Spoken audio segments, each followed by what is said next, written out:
Bienvenue sur Africa 24 dans cette nouvelle édition du Non-Stop Info. Au sommaire de l'actualité, projet de loi relatif au statut de l'opposition en République du Congo.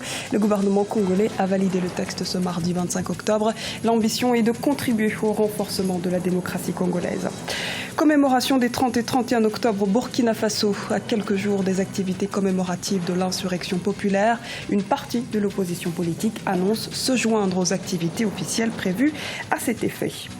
En Mauritanie, une réforme constitutionnelle fait débat au sein de la classe politique. Le président Mohamed Ould Abdelaziz s'engage à ne pas toucher à l'article qui l'empêche de se présenter à un troisième mandat en 2019. Qu'en pense l'opposition?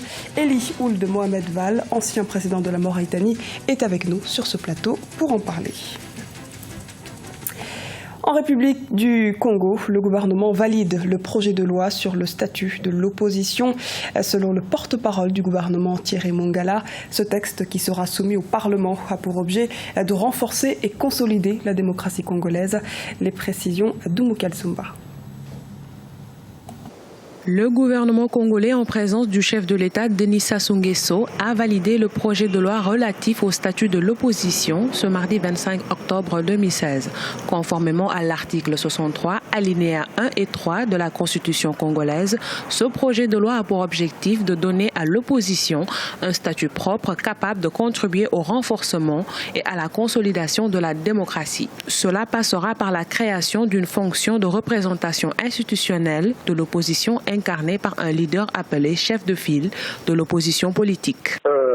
La personne qui doit être admise à cette position de pouvoir, on vous dit que c'est l'acteur politique qui aurait, ou bien un groupement de partis politiques qui aura le plus nombre d'élus au Parlement. Bon, alors la question qu'on se pose, c'est de qu'en est-il, par exemple, d'un leader qui est sorti deuxième au cours de l'élection présidentielle, engageant peut-être 20% de l'électorat au niveau national.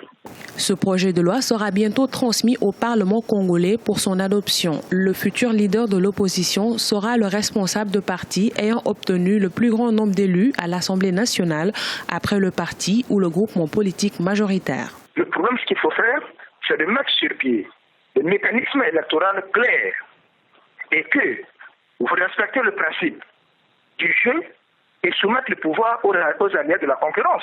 Après un climat sociopolitique tendu en République du Congo, au lendemain de la réélection du président Denis Sassou Nguesso, ce projet de loi peut être considéré, selon de nombreux observateurs, comme un moyen d'apaisement et de rassemblement. Les membres du gouvernement ont également validé le projet de loi relatif à l'organisation, la composition et le fonctionnement d'un Conseil national du dialogue. Ce texte sera soumis au Parlement dans les prochains jours. Commémoration de l'insurrection populaire au Burkina Faso. L'événement devrait se tenir sur fond de réconciliation nationale, selon une partie de l'opposition. C'est en ce sens que Zéphirin Diabré, président de la coalition des forces démocratiques pour un vrai changement, a décidé de prendre part à ces commémorations nationales. Un reportage de Jean-Paul Ouedraogo, notre correspondant au Burkina Faso. Le Burkina Faso commémore les 30 et 31 octobre 2016, l'an 2 de l'insurrection populaire qui a conduit à la destitution par la rue de l'ancien président Blaise Compaoré. Au nombre des activités qui sont annoncées de part et d'autre par la classe politique, une conférence nationale prévue notamment le 29 octobre.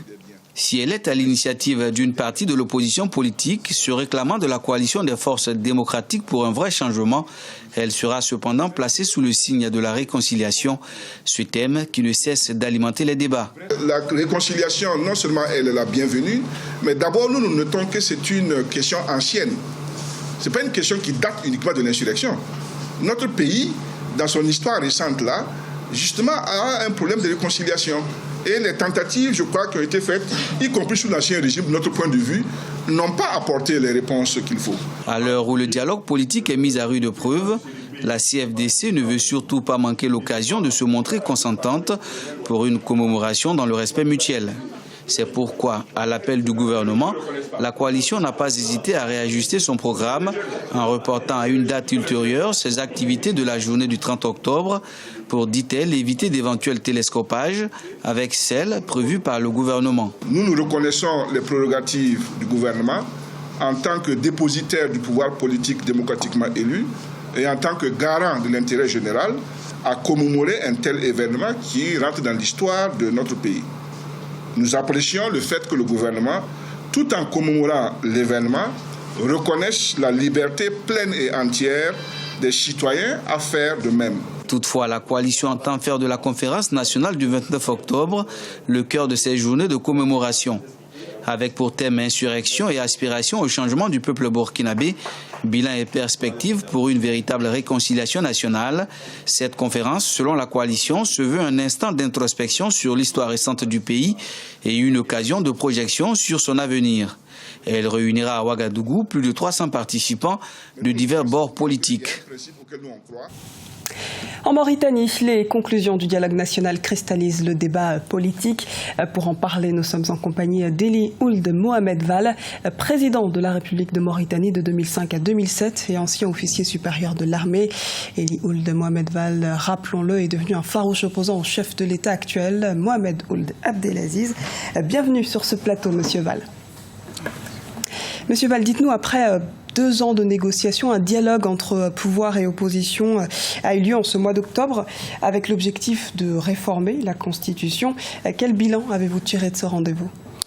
Alors, premièrement, je précise très fortement que jusqu'à présent, il n'y a pas eu ni de négociation, ni de dialogue entre le pouvoir et l'opposition.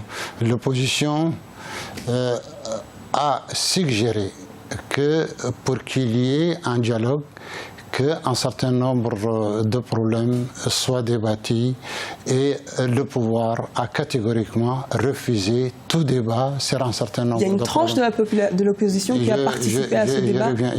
Je parle de l'opposition traditionnelle et de l'opposition essentielle, ça veut dire le front et plus les RFD qui sont aujourd'hui la véritable opposition. Donc il y a une vraie et une fausse opposition selon vous? Je vais revenir rebondir un peu sur l'autre aspect de l'opposition.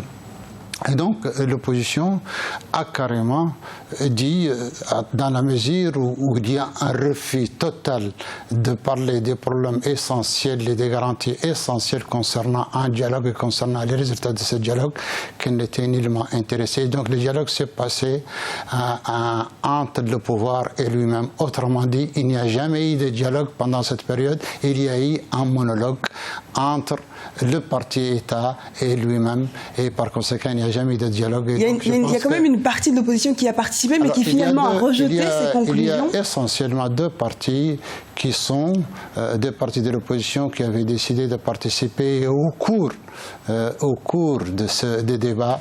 Ces 2 partis, pratiquement, ont rejeté la façon de faire et ont dénoncé la façon de faire parce que, d'un seul coup, dans une éruption inattendue, le parti État est venu poser le problème de toucher aux articles fondamentaux qui assurent l'alternance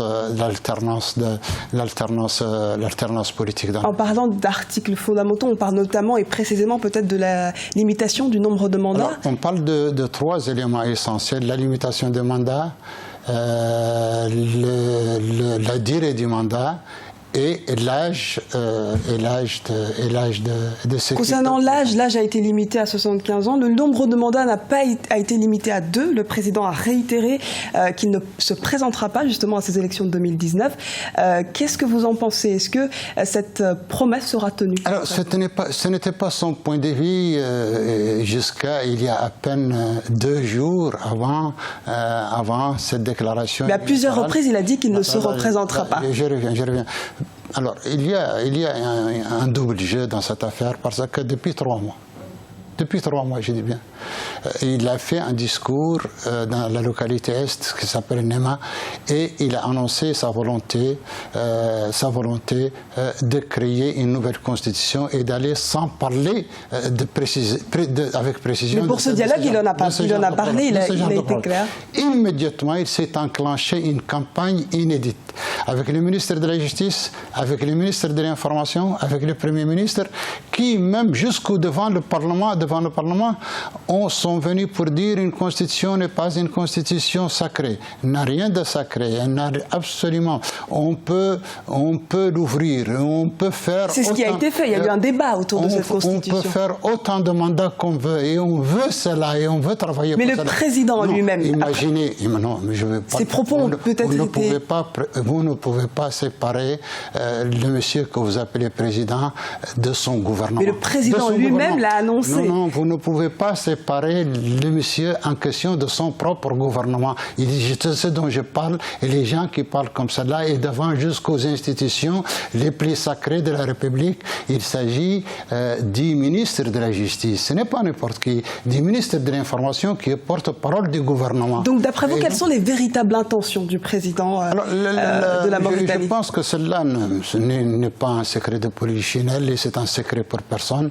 Je crois qu'il a tenté pendant 2 mois, 3 mois de faire le forcing et d'essayer de faire un dialogue à partir duquel il peut légaliser le fait de revenir sur les institutions. Malheureusement, l'opposition totalement mauritanienne a rejeté toute perspective dans cela, et même les partis de l'opposition qui ont participé à ce monologue quand le débat a été introduit par le parti État, ils l'ont rejeté et ils ont menacé de se retirer définitivement s'ils ne retiraient pas cette proposition-là. Et l'essentiel et l'ensemble d'ailleurs de tous ceux qui sont aujourd'hui dans la perspective du parti État refusent de façon majoritaire et de façon déterminée d'aller dans ce sens. Et donc devant cette levée de bouclier et devant cette situation et du fait que cela n'a pas pu passer dans un dialogue, qu'il n'y a pas eu de dialogue, qu'il n'y a eu qu'un monologue, alors le monsieur a déclaré qu'il ne toucherait pas en définitive à ces éléments-là. Alors il a proposé, malgré cela, il est parti dire d'accord, on ne touche pas, je respecterai les articles concernant l'alternance politique. Il n'a pas dit qu'il respectait la Constitution, il a dit qu'il respecterait ces articles et je vais faire un référendum sur la Constitution. Merci. Merci Monsieur Val, on reviendra sur toutes ces questions peut-être dans nos prochaines éditions ou alors lorsque le débat sera de nouveau ouvert. Merci en tout cas d'avoir répondu à nos questions. Je rappelle que vous êtes donc ancien président de la République de Mauritanie. C'était le journal de la rédaction. Merci de nous avoir suivis. Retrouvez dans un instant une nouvelle édition de l'actualité sur Africa 24.